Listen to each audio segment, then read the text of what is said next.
Hello Telugu cinema lovers, welcome back to news మంత్ర. ఈ రోజు మనం మాట్లాడుకోబోతున్న సినిమా టాలీవుడ్ చరిత్రలోనే ఒక సంచలనం సృష్టించింది. ఒక హీరోలో ఉన్న అసలు సిసలైన నటుడిని బయటకి తీసిన సినిమా బాక్సాఫీస్ దగ్గర కలెక్షన్స్ తో పాటు ప్రేక్షకుల గుండెల్లోని ఇమోషన్స్ ని కూడా కొట్టిన సినిమా. అదే టెంపర్. నందమూరి తారక రామారావు అంటే ఒక మాస్ ఇమేజ్, కానీ టెంపర్లో దయా క్యారెక్టర్ చూశాక ప్రతి ఒక్కరికి మైండ్ బ్లాక్ అయిపోయింది. దయా లాంటి ఒక నెగటివ్ షేడ్ ఉన్న పోలీస్ క్యారెక్టర్ని ఇంకా ఎవరు అంత అద్భుతంగా చెయ్యలేరు అని అనిపించేలా ఎన్టీఆర్ ఇరగదేశాడు. సినిమా స్టార్టింగ్ నుంచి ప్రీ క్లైమాక్స్ వరకు ఒక సెల్ఫిష్, కరప్ట్ కాప్గా, ఆ తర్వాత పసివాడి ప్రాణం పోయినప్పుడు వచ్చే ఆవేదనతో మారిన మనిషిగా ఎన్టీఆర్ పిచ్చెక్కించేశాడు. అసలు ఈ సినిమా ఎన్టీఆర్ కెరియర్ని పురి జగన్నాథ్ గారి డైరెక్షన్లో ఎలా మార్చిందో ఈరోజు మనం డీప్గా చూద్దాం. టెంపర్ సినిమా రావడానికి ముందు ఎన్టీఆర్ మార్కెట్ స్టేటస్ చూస్తే కొంచెం ఇబ్బందుల్లో ఉందని చెప్పాలి. రామయ్య వస్తావయ్య, ప్రభాస లాంటి సినిమాలు అనుకున్నంత స్థాయిలో ఆడలేదు.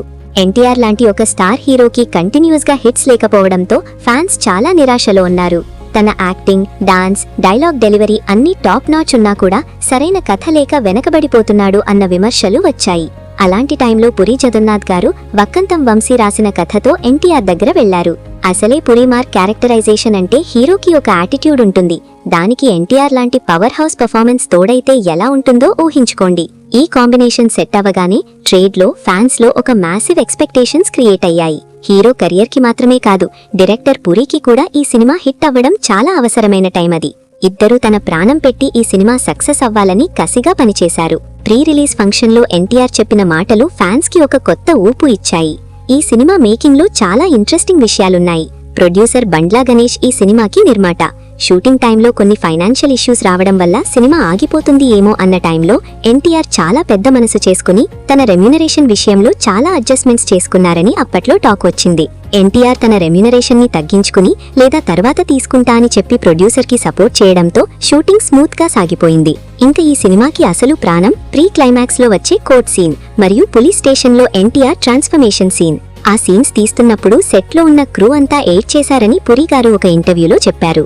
ముత్యం క్యారెక్టర్లో పొసాని కృష్ణమూర్తి గారు చేసిన నటన, క్లైమాక్స్ లో ఆయన చూపించిన ఆవేదన ప్రేక్షకులను బాగా కట్టిపడేసింది. ప్రకాష్ రాజ్ తో ఎన్టీఆర్ కన్ఫ్రంట్ అయ్యే సీన్స్ లో ఎన్టీఆర్ డైలాగ్ డెలివరీకి, ఎనర్జీకి అసలు కౌంటర్స్ లేవు.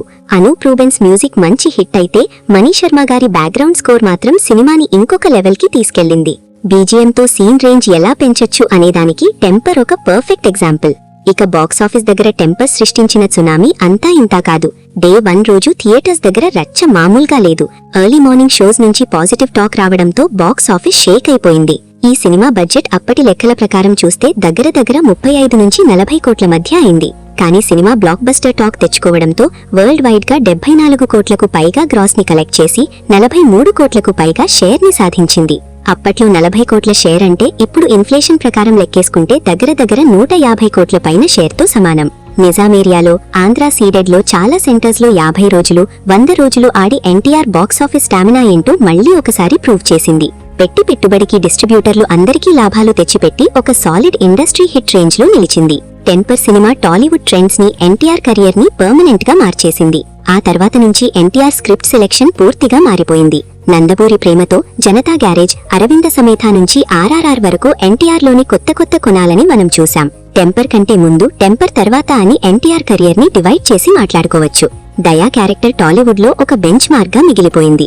ఈ సినిమాని హిందీలో రణ్వీర్ సింగ్ సింబాగా రీమేక్ చేసి 100 కోట్లకు పైగా వసూళ్లు సాధించాడు. తమిళ్లో విశాల్ అయోగ్యగా రీమేక్ చేశారు అంటే కథలో ఉన్న దమ్ ఎంతో అర్థం చేసుకోవచ్చు. కానీ దయా క్యారెక్టర్ లో ఎన్టీఆర్ ని మ్యాచ్ చేయడం ఎవరి వల్ల కాలేదు.